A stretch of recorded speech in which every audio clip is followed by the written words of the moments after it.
죽음. 네 번째 화요일. 이런 생각에서부터 이야기를 풀어나가세.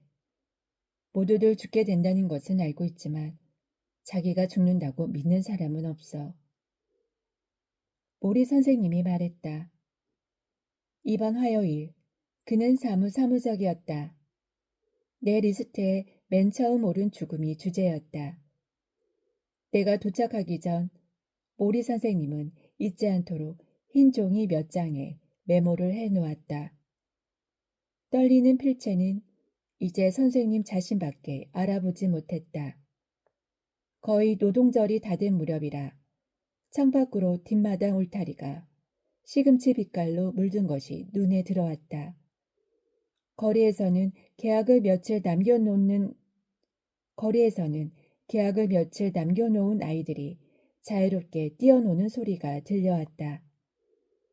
디트로이트에서는 신문사 데모대가 공휴일을 맞이하여 경영진에게 노동조합의 단결된 힘을 과시하기 위한 대규모 시위를 준비하고 있었다. 비행기를 타고 보스턴으로 오면서 나쁜 사람들로부터 보호하기 위해서였다며 잠든 남편과 두 딸을 죽인 여자의 기사를 읽었다. 캘리포니아에서는 O.J. 심슨의 변호인단이 대단한 명사가 되어 있었다. 이곳 모리 선생님의 방에서는 귀중한 하루의 삶이 계속되었다. 이제 가까이 앉은 우리 곁에 새로운 존재가 들어서 있었다. 그것은 이동 가능하며 무릎 높이쯤 되는 작은 기계, 바로 산소 호흡기였다. 선생님이 밤에 숨을 제대로 쉬지 못하면 사람들은 긴 플라스틱 튜브를 거머리처럼 그의 콧구멍에 쑤셔 넣었다. 나는 선생님이 어떤 종류의 기계든 기계에 연결된다는 것이 마음에 들지 않아서 그와 말할 때 산소호흡기를 쳐다보지 않으려 애썼다. 그는 반복해서 말했다. 죽게 되리란 사실은 누구나 알지만 자기가 죽는다고는 아무도 믿지 않지. 만약 그렇게 믿는다면 우리는 다른 사람이 될 텐데. 자기는 안 죽을 거라며 자신을 속이지요. 그래. 하지만 죽음에 대해 좀 더 긍정적으로 접근해 보자고. 죽으리란 걸 안다면 언제든 죽을 수 있도록 준비를 해둘 수 있네. 그게 더 나아. 그렇게 되면 사는 동안 자기 삶에 더 적극적으로 참여하며 살 수 있거든. 죽을 준비는 어떻게 하나요? 불교도들이 하는 것처럼 하게. 매일 어깨 위에 작은 새를 올려놓는 거야. 그리곤 새에게 오늘이 그날인가? 나는 준비가 되었나? 나는 해야 할 일들을 다 제대로 하고 있나? 내가 원하는 그런 사람으로 살고 있나? 라고 묻지.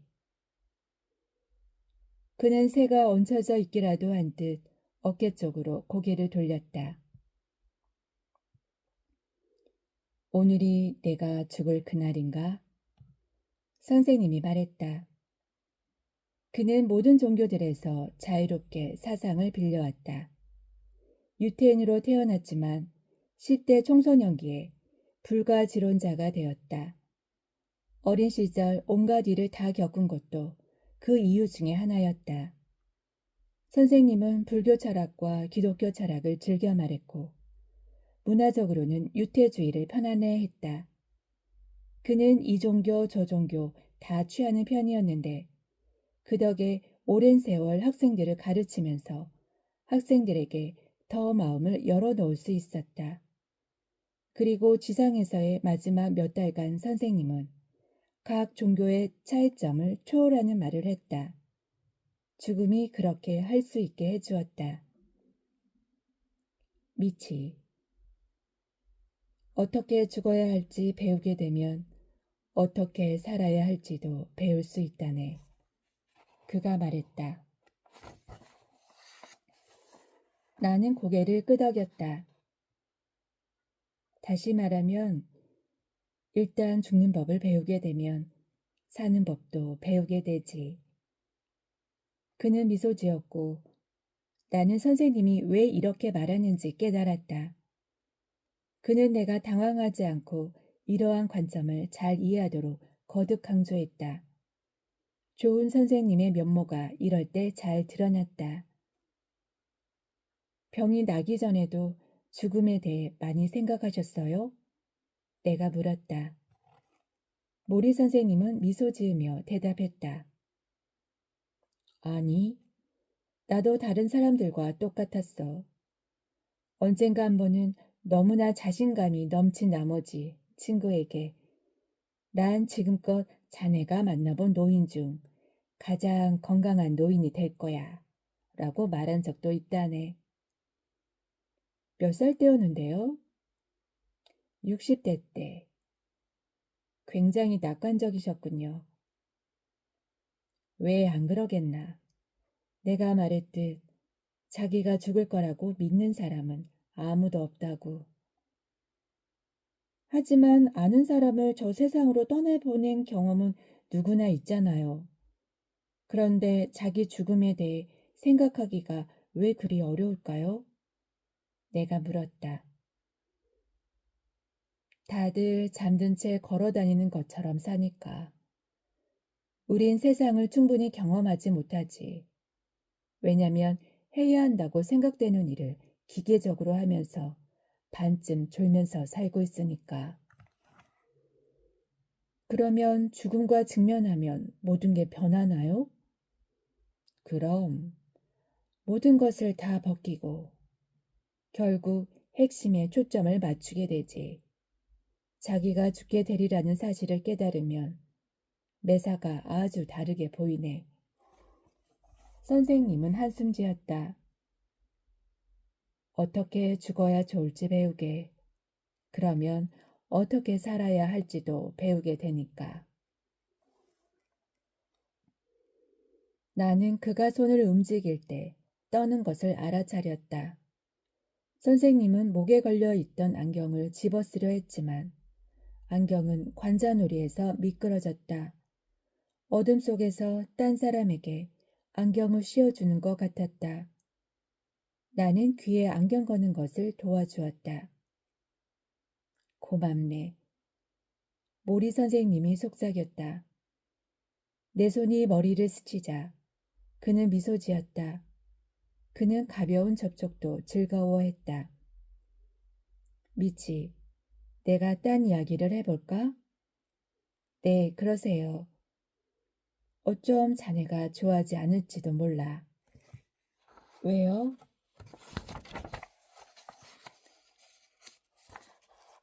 솔직히 말해 어깨 위에 있는 새의 소리에 귀를 기울이면, 즉 언제든 죽을 수 있다는 사실을 인정하면 지금처럼 야망이 넘치지 않게 될 테니까.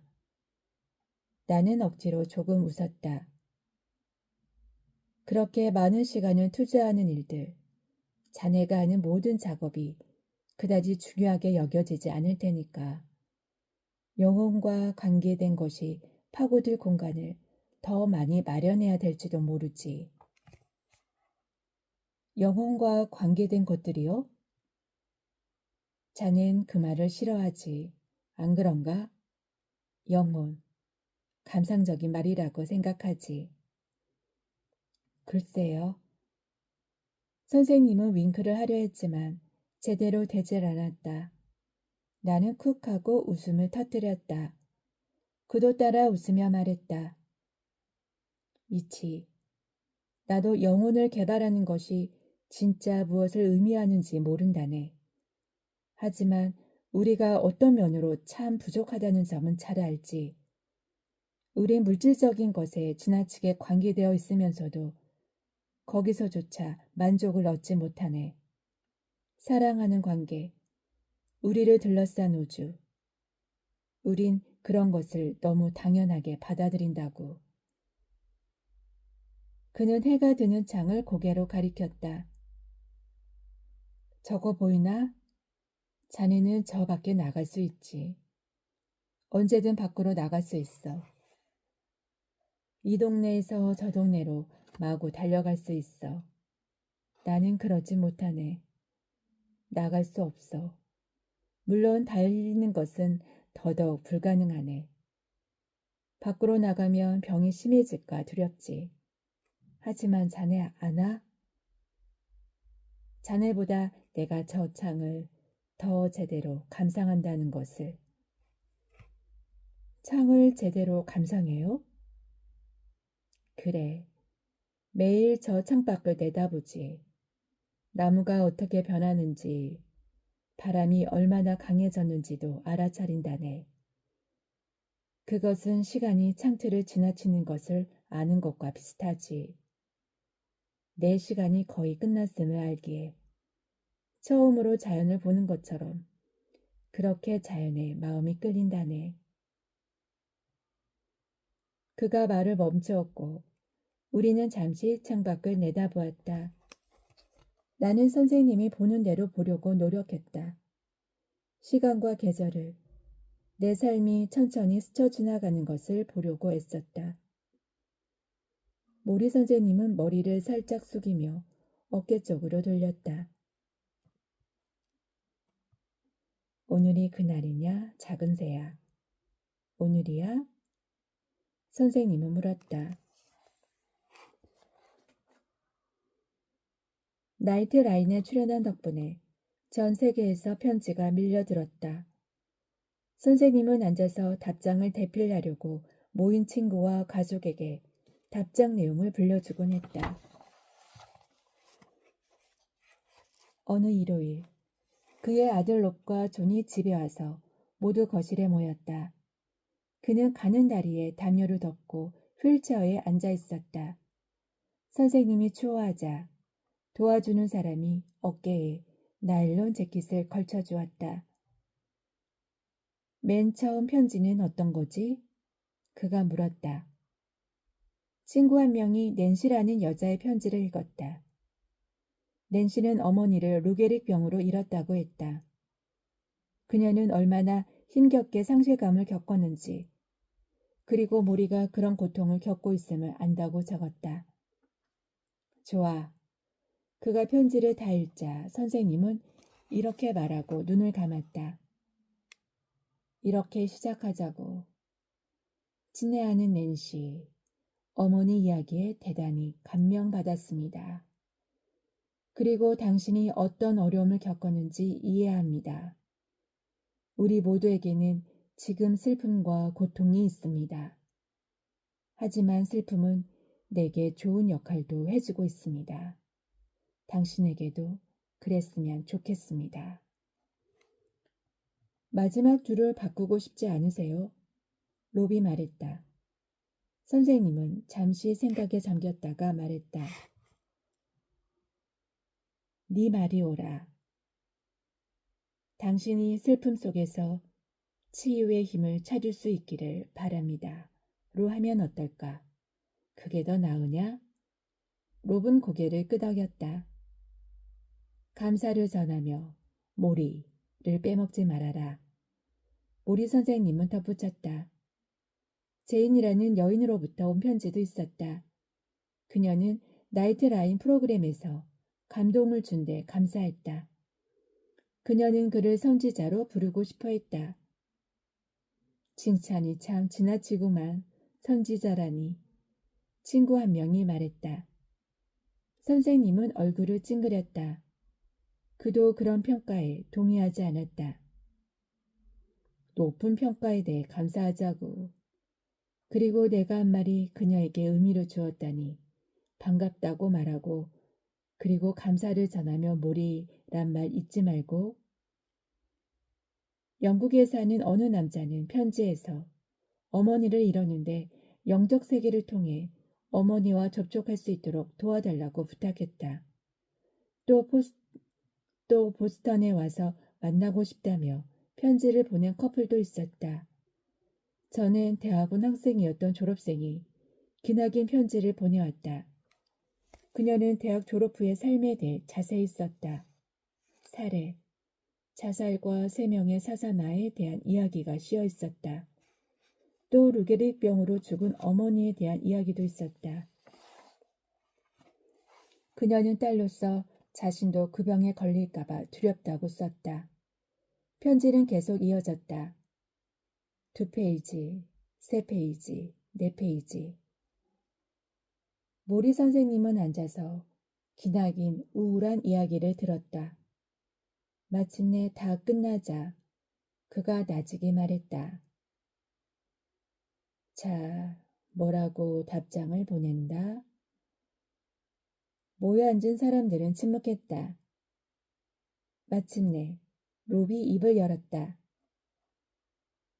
기나긴 편지 감사합니다는 어떨까요? 모두들 웃음을 터뜨렸다.